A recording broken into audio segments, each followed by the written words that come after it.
Escrow, title, and the closing attorney. What do they do? During your home buying process, one of the biggest roles is played by an escrow officer, title officer, or closing attorney. Escrow, title, and the closing attorney are actually different labels for the duties performed by a settlement agent. And so in this video tutorial, we'll simply use the words settlement agent. What the settlement agent does is handle the closing process by which the property ownership changes hands from seller to you, the home buyer. The closing process begins with a purchase contract, which is a written agreement between the buyer and seller that sets forth the terms of the transaction. But how will each party make sure the other stays true to the contract and blow the whistle if something goes wrong? Furthermore, what if buyer and seller live in different states and can't meet in person to consummate the deal? How will important documents and even money be exchanged? Enter an uninterested third party, known as the settlement agent.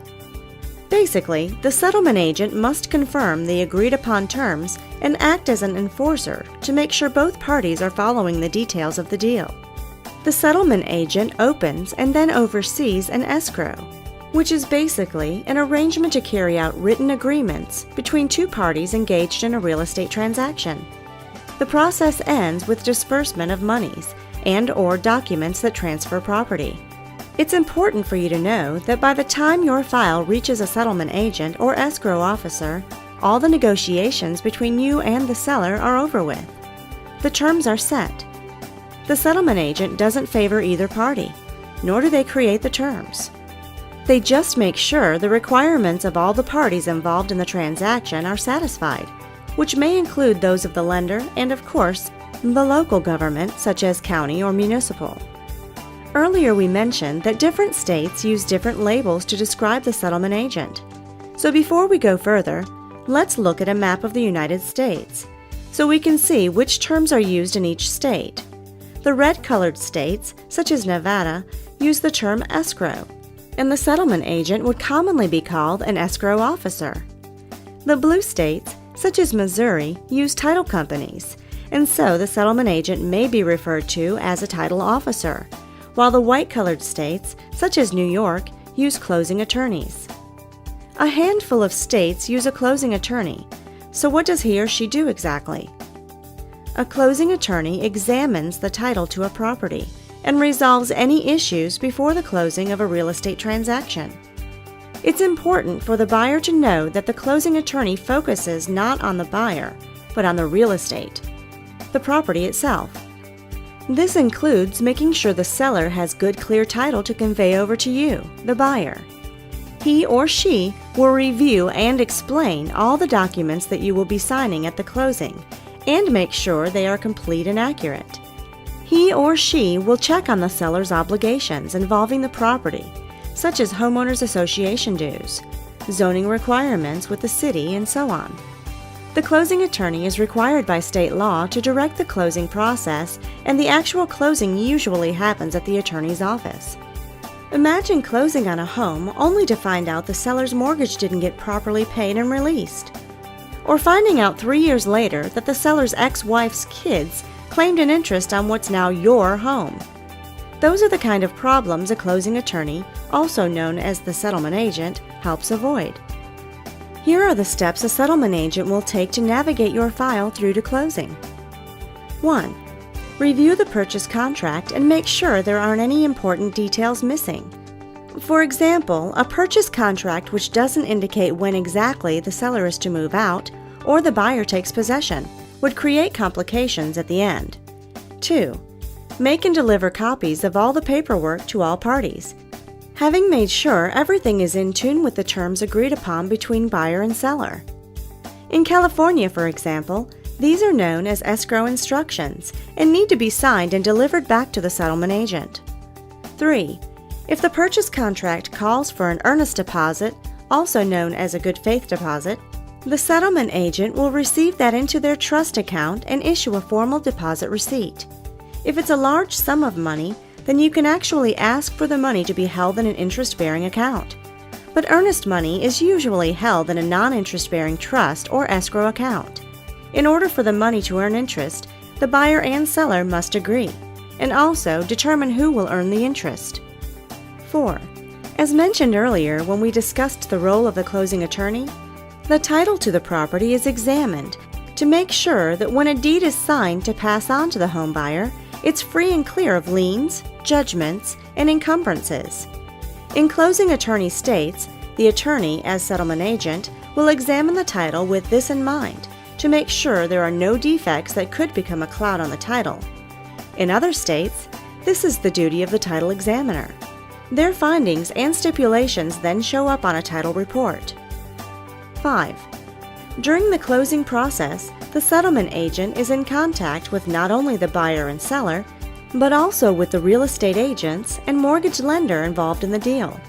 Your lender has certain requirements that need to be followed, and these are communicated to the settlement agent. 6. The agent also coordinates together with the real estate agent the completion of any inspections that are called for in the purchase agreement, making sure payment for these services are included at closing. These include pest inspections such as termite report and, for example, septic and well certifications. Payment for homeowners, hazard insurance, and a home warranty, amongst other things, are also set aside. If repair work is done during the process and a contractor generates an invoice, this too would be sent to the settlement agent to ensure payment at closing. As you can see, the settlement agent is in contact with just about anyone and everyone who is involved with the transaction. 7. Somewhere in the early part of the process, the settlement agent will prepare an estimated settlement statement, also known as an estimated HUD or closing statement. This is a 3 to 4 page legal-sized document that displays every debit and credit affecting buyer and seller. All the figures that make up the transaction are broken down on this document. These include the purchase price, lender charges, real estate commissions, seller lien payoffs, property tax payoffs, insurance impounds, and more. Right before signing of closing papers, the agent will need to get the HUD statement approved by the seller. In transactions involving a short sale or bank-owned homes, this can add 2 to 3 days to the process, since the seller is not just an individual person, but a financial institution with thousands of files to handle. You as the buyer ought to compare the estimated HUD statement with the good faith estimate your lender gave you shortly after your loan application, making sure there are no unexplained discrepancies. The law now prohibits lenders from arbitrarily increasing their fees after the initial good faith estimate. 8. The agent will prepare the deed whereby the seller will legally transfer the home's title over to the buyer, witnessed by a notary. This may be a grant deed or warranty deed. Once the transaction closes, this deed will be recorded in the county records as proof that you own the home.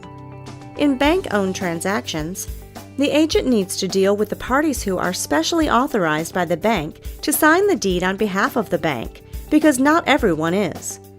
Specific power of attorney documents are often used for this act of deed transfer. 9. If you are getting a mortgage loan to purchase the home, your settlement agent will receive and prep a stack of loan documents from the lender, which include legal documents to be recorded in the county records. They will schedule you to come into their office and sign papers, or send an outside notary to come to your location. After all the documents are signed, dated, and checked for accuracy, the settlement agent delivers them to the lender's funder. Once the funder has cleared everything, the lender funds the loan by wire transfer and authorizes the closing agent to file the grant deed and other required documents with the county recorder. 10. Around this time, your settlement agent will give you instructions for sending in your funds for any down payment or closing costs.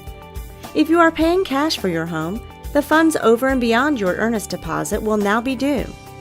It's common for the agent to request that you wire funds because in some states, escrow or title companies will wait until even a cashier's check clears because of past bad experiences with fraudulent checks.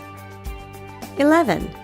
Once recording has been confirmed, the settlement agent will disperse funds, usually in the form of a cashier's check, but sometimes as a wire transfer, to all the parties involved. The seller gets their proceeds, your insurance carrier receives the first year's policy, the city or state taxes are paid, the real estate agent's brokers are sent their commissions, and so on. If there's a refund coming back to you as the buyer, you will be sent a check by the settlement agent. 12. Shortly after the recording of the legal documents in the county registry, you, the home buyer, will receive the final version of the HUD settlement statement. Keep this document safe because you can use it for claiming certain deductions when you file your income tax returns the following year. Now, those were a lot of different steps and procedures to grasp, but there are a couple of documents involved in the escrow or settlement process that we need to pay special attention to. So here's a quick overview. The title insurance policy. Over time, many different parties can have an effect on, an interest in, or even a lien on, the rightful ownership of a home. Imagine a contractor did some remodeling work on the home. A mechanic's lien could be lurking.